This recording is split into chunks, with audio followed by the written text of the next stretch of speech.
नमस्कार दोस्तों, देश की पुकार यूट्यूब चैनल में आपका हार्दिक स्वागत है।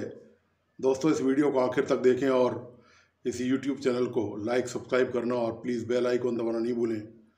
दोस्तों, आपको पता है कि राजस्थान में चुनावी माहौल है और नेता तरह तरह के प्रयास कर रहे हैं। ऐसे प्रयासों में कोई कोर कसर बाकी नहीं रखना चाहता,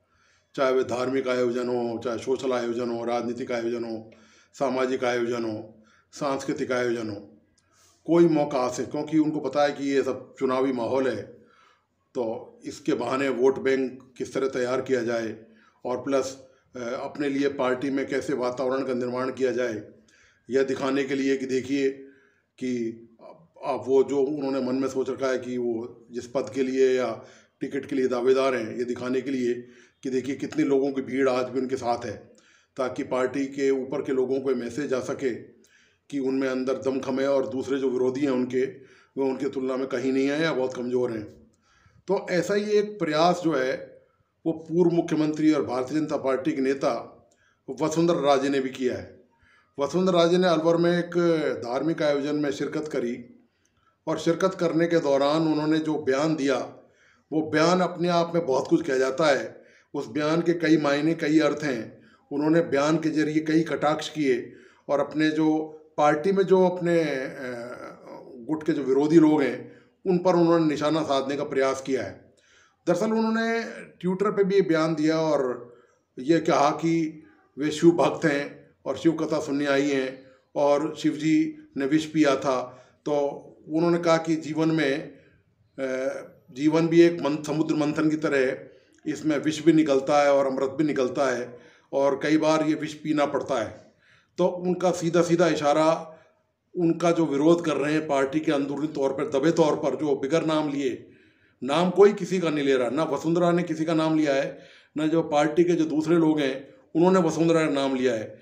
माना यह जा रहा है कि वसुंधरा राजे खुद को राजस्थान का मुख्यमंत्री का उम्मीदवार के तौर पर देख रही हैं और उनका प्रयास ये है कि पार्टी किसी भी तरह से इस बात के लिए सर्वसम्मति से तैयार हो जाए कि उन्हें आगामी मुख्यमंत्री के चेहरे के तौर पर चुनाव लड़ने की अनुमति दी जाए। चुनाव तो निश्चित तौर पर वसुंधरा को विधानसभा का लड़ना है, लेकिन उनका प्रयास यही है कि वो किस तरह से पार्टी को समझा पाती हैं। इसी प्रयास की एक कड़ी में आप देखिए पिछले कुछ दिनों से उन्होंने एक ज़बरदस्त परिवर्तन किया है। लंबे समय तक आपको याद होगा कि करीब 4 साल तक वसुंधरा राजे, 4, सवा 4, 4.5 साल तक वसुंधरा राजे पार्टी के कार्यक्रमों से लगभग कटी रही, राष्ट्रीय नेताओं से लगभग दूरी बनाए रखी। अब वसुंधरा ने यू टर्न लिया है इस मामले में और वसुंधरा राजे प्रधानमंत्री नरेंद्र मोदी की तारीफ करने में भी पीछे नहीं है। उन्होंने कहा बाकायदा कि जिस तरह से भगवान शिव जी की जो है मोदी पर असीम कृपा है और वो मोदी भक्त हैं और उन्होंने ही राम मंदिर का बनवाने का काम बीड़ा उठवाया और उज्जैन में कॉरिडोर बनवाया और इस तरह के कार्यक्रम उन्होंने किए और उनका नाम और ख्याति तेज़ी से बढ़ रही है। बताना वो ये चाह रही हैं दरअसल कि मोदी भी शिव भक्त हैं और मैं भी शिव भक्त हूँ, तो हम दोनों शिव भक्त हैं कुल मिलाकर। तो एक शिव भक्त की दूसरे शिव भक्त पर सहयोग की कृपा होनी चाहिए। आपको याद होगा कि इससे पहले जो है पार्टी में अंदरूनी तौर पर यह बयानबाजी होती रही है कि राजस्थान में मुख्यमंत्री का पद का कोई दावेदार नहीं है,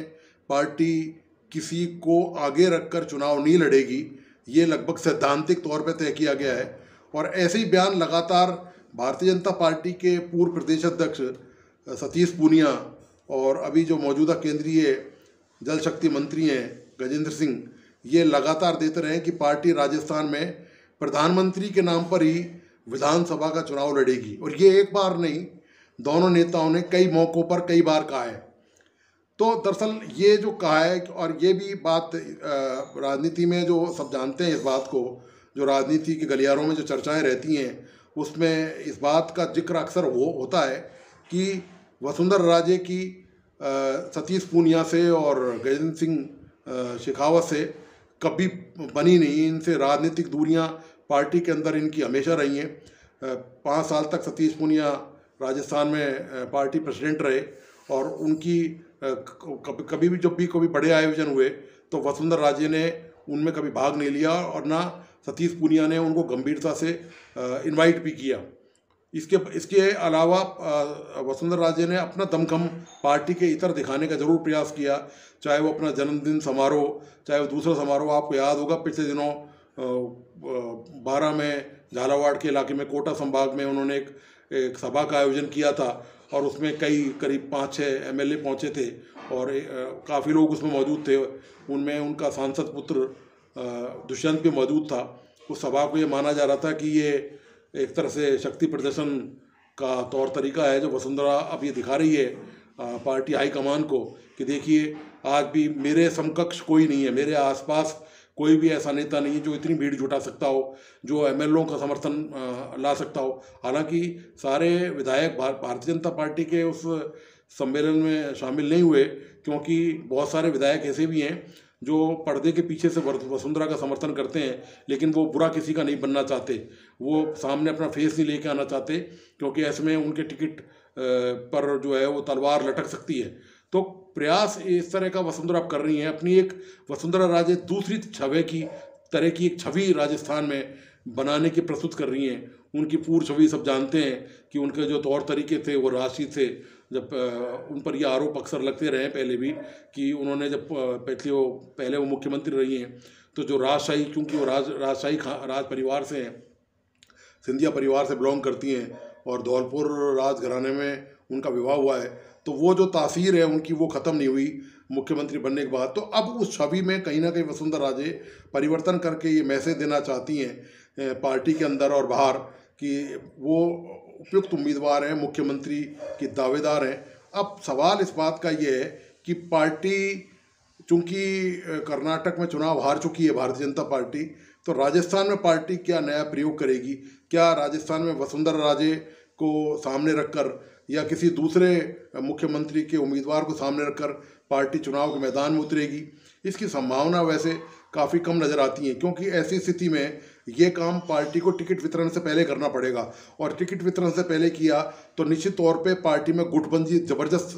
हावी हो जाएगी और ऐसे में एक दूसरे गुटों के खिलाफ पार्टी ये नहीं तय कर पाएगी ढंग से कि वाकई में जीतने वाले विधायक का उम्मीदवार है कौन, क्योंकि गुटबंदी इतनी चरम पर पहुंच जाएगी उस समय। तो पार्टी की कोशिश ये है कि फिलहाल इस मुद्दे को जो है वो पर्दे के पीछे रखा जाए और किसी का चेहरा अभी तक पार्टी ने घोषित नहीं किया है। पार्टी आगे रणनीति क्या बनाती है ये अभी देखना बाकी है, लेकिन इतना निश्चित है कि ये जरूर है कि आज जितने भी मुख्यमंत्री के कैंडिडेट भारतीय जनता पार्टी में हैं उनमें वसुंधरा राजे निश्चित तौर पर